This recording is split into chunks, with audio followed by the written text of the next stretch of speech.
Primijetili ste da vam ruke više nisu dovoljno duge da pročitate poruku na mobitelu ili sitna slova u novinama.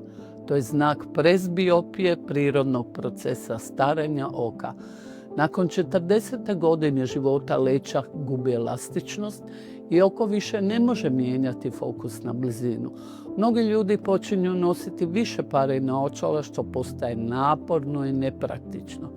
Presbijond je moderna laserska metoda koja smanjuje ovisnost o naočalama i za daljinu i za blizinu i vraća jasan vid na različitim udaljenostima.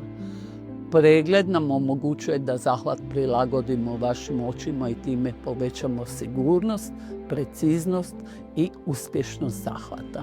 Naručite se na pregled putem weba ili telefonom 01 46 78 444.